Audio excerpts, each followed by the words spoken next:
जय मसीह की। शीघ्र ही आने वाले प्रभु यीशु मसीह के नाम से प्यार भरा नमस्कार। स्वागत है आप सबका इस कार्यक्रम में। आज की रोटी प्रार्थना करें। स्वर्गीय पिता यीशु मसीह का धन्यवाद हो, हमारे जीवन के भलाई अनुग्रह आशीष आप ही की ओर से है प्रभु जी। जो आज के वचन हमारे आत्मीय मनुष्य को आमीन हालेलुया तृप्त करे, हमारे अंदर बेदारी आए, हमारे देश में बेदारी आए प्रभु जी। हम मध्यस्थता के प्रार्थना करते हैं हमारे देश के प्रति, हमारे आंखों से प्रभु जी बहुतों के जीवन के उन्नति आशीष खुशी हम देखना चाहते हैं।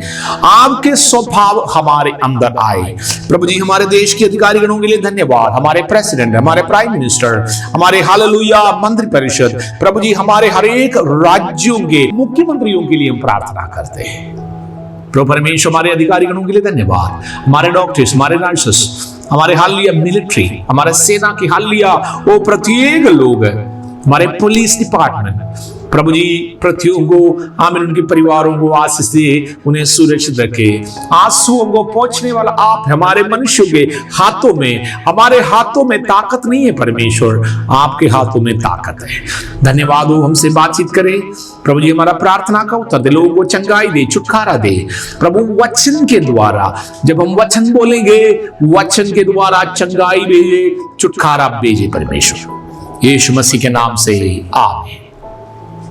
आज की मनादी के लिए हम एक वचन पढ़ेंगे, मत्ती के सुसमाचार 4 अध्याय के 2 वाक्य। वो 40 दिन और 40 रात निराहार रहा, अंत में उसे भूख लगी। इन वचन के द्वारा हम प्रभु यीशु मसीह के स्वभाव को देखने जा रहा है।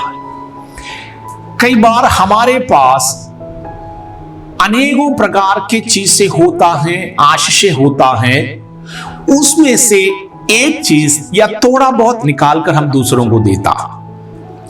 ऐसे बहुत ही कम बार होता है हमारे पास है ही नहीं और हम दूसरों की मदद कर रहा, तो लोग इसको गलत भी नहीं समझता।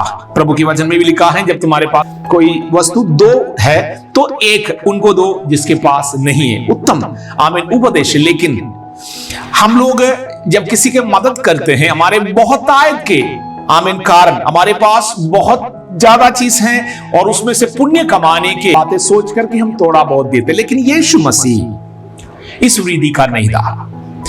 इस वचन में जिस प्रकार हमने पढ़ा, यीशु को भूख लगा तो भी वो दूसरों को खिलाता था। 5000 लोगों को 5 रोटी से यीशु मसीह भोजन खिलाता। जब हम परेशान हैं, हमारे उस अवस्था में रहकर दूसरों के लाभ के लिए, भलाई के लिए जब हम काम करते हैं, हम कह सकते हैं मसीह के स्वभाव हमारे अंदर है।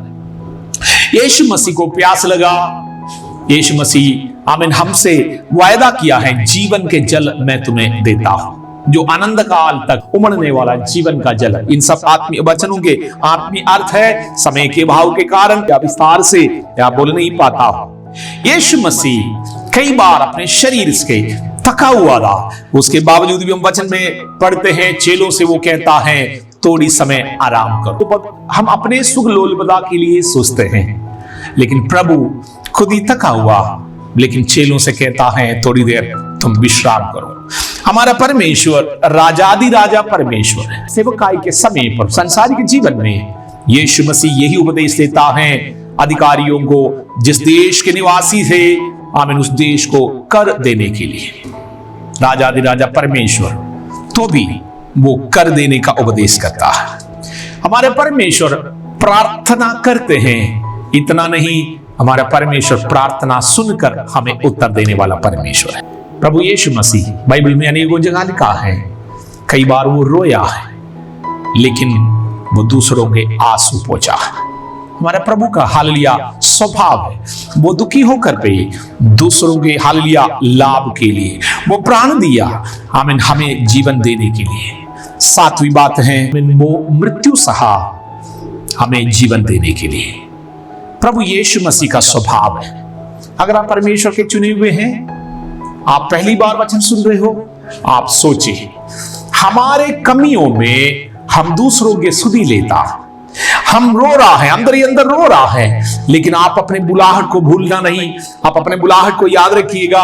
हमारे परमेश्वर आपके कमियों में, आपके गतियों में भी दूसरों के लाभ पहुंचाने, दूसरों को लाभ पहुंचाने वाले व्यक्ति के रूप में आपको चुनकर अलग किया। इन वचनों के द्वारा हमारा परमेश्वर आपको आशीष दे। आमीन। खुशी के जीवन प्रभु आज के दिन आपको प्रदान करने पाए, यीशु मसीह के नाम से।